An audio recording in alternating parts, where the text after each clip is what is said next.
record music from Haiti to Wisconsin, reinvigorating public interest in indigenous music through collaborations with public figures like Mickey Hart of the Grateful Dead. And I remember we rented this place one time, and there were pictures of him at all of these Dead concerts. I mean, he was a true Deadhead. He was great. And he always got backstage, and there were great pictures of him. While studying native drum making on Madeline Island, Tom caught wind of another indigenous art, the carving of wooden lacrosse sticks. His research on lacrosse led him to Syracuse men's coach Roy Simmons Jr. in the mid-1980s. By then, plastic sticks with aluminum shafts had replaced hand-carved wooden ones, making the game faster and more popular. Simmons' Orangemen, led by the high-flying Gate brothers, were at the forefront. But he worried about what might be lost as the game accelerated into mainstream American sport. Kids talked about Cooperstown, New York home to Baseball Hall of Fame, but they weren't talking about Indian lacrosse, Simmons said. Every kid who picks up a stick ought to know where the game comes from. Simmons found in Tom, who at the time was making a film about birch bark canoes, a kindred spirit. Who the hell would buy a birch bark canoe today, Simmons asked with a chuckle, now that we have aluminum and fiberglass. Tom had researched lacrosse in the Great Plains and Deep South, where the native game had either dwindled or died out. Meeting Simmons introduced him to elders and players of the Northeast Iroquois tribes, where lacrosse still thrived. Many nationally ranked college teams boast Iroquois players today, but 30 years ago that wasn't the case, in large part because white college coaches didn't even think to recruit them. For a long time, U.S. lacrosse, Baltimore, Maryland, Long Island, never recognized where the game came from, said Jacques, who Tom visited over the years. They didn't give credit to the Indian leagues, the Indian players, and Canadians. It was all Bush League to them. Little Brother of War helped change all that. It was published in 1994, a few years prior to the explosive growth of lacrosse that earned it the moniker, America's fastest growing sport. Virginia men's coach Lars Tiffany recalled how the book elevated the original purpose of the game, the why Native Americans played lacrosse, which is critical if lacrosse players and fans are to make holistic decisions about the game's future. Jacques' business lagged for years after plastic replaced wood, but now demand keeps him working 7 days a week. More and more people want to know and teach their kids where the game came from, he said. So here we are. It finally came full circle, and that book was the lead. Tom recognized that the wooden stick wasn't just a stick, it was a medicine stick for the game, and he understood that. I understood very little about lacrosse when I first met Tom, and even less about its history. I just loved to play. I was 10 and learning the game at hockey rinks in Minnesota. I met Tom one summer up on Madeline Island, and on my birthday that fall, received a copy of Little Brother of War in the mail, along with a signed poster of Casey Powell. On the poster it said, "To Kip, think big." It hung on my bedroom wall until I myself went off to play at Dartmouth. I attended Tom's high school, the Blake School in Minneapolis, and though he was in poor health by then, he'd still fly out once each spring from his winter home in Arizona to catch a game.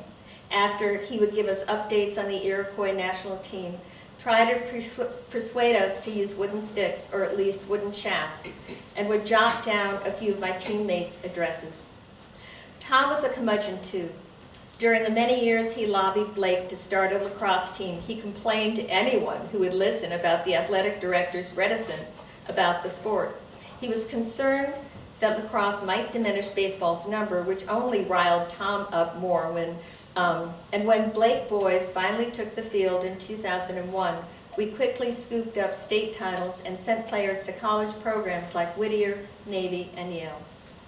I got a call one day at Dartmouth on my walk down to practice. It was Tom, proud to report that Blake had just bulldozed a baseball diamond for a brand new lacrosse field. Wow. So here's to Tom, our historian, our sacred listener, our curmudgeon. And that was my story.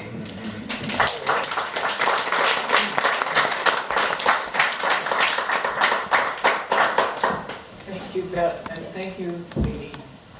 fantastic. I am just going to conclude with a quote from the obituary that I wrote for the Star Tribune about Tom. So you may know a little bit about this, but his cousin was in charge of his estate and so forth, and put an obituary like this in the Star Tribune, and I said, nope, that does not work. And so I called the Smithsonian to talk to somebody about Tom, and they said, oh, we've been talking about this all day. And they put me in touch right away with Richard Curran, who was the retired director of the Smithsonian Center for Folklife and Cultural Heritage. And this is what he said about Tom, who what he mentioned was a senior ethnomusicologist at the Smithsonian for 22 years. He said, when Tom came, we were trying to document American Indian culture before it disappeared. Tom worked with Native Americans to document a living culture. So I think we have really a tribute to the man who lived here and was indeed a curmudgeon. Gosh, I'd like to introduce Kim, who just appeared. Hi. And became Tom's caretaker, friend, an extension mother, I think a few other things in the last few years of his life, and enabled him to come back and visit the island when he had to go over to Washburn. So thank you for being here. Appreciate it. Yes.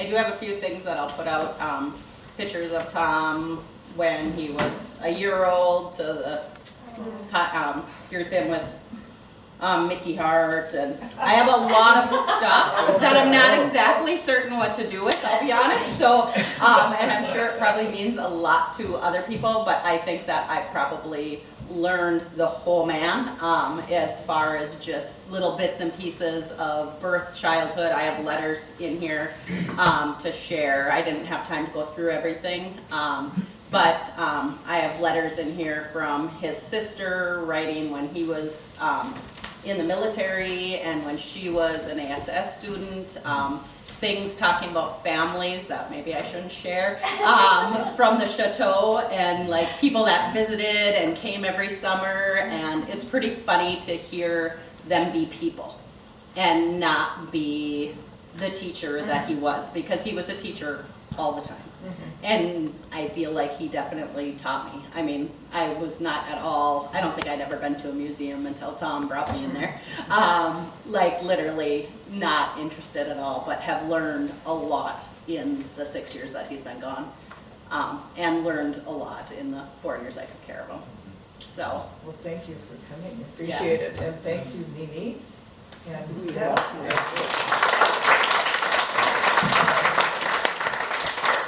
as a historian, I have to say, okay, somehow we have to gather Tom Vennum material. It's not in this museum. It's not in the archives in Ashland. We should talk about that offline. I feel very strongly about that. There's stuff around. You don't want it. And so we'll discuss that. So I think we are. Linda, could I just say, yeah. people want to take a peek at a copy of the books. I've got all of, I think there's 5 that I've got. It's so nice if I you do this. have 6. Yeah.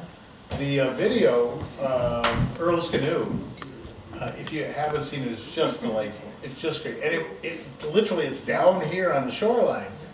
There's a story that goes with it about burning down the house next door, but we'll just leave that aside. And John, where did you get that, and where might people get these things? I got them at the museum.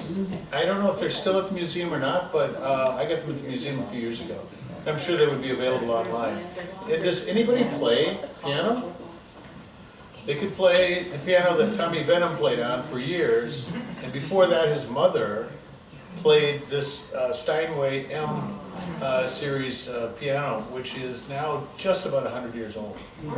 It's been on the island for about 50 or 60 years, so it's part of this place.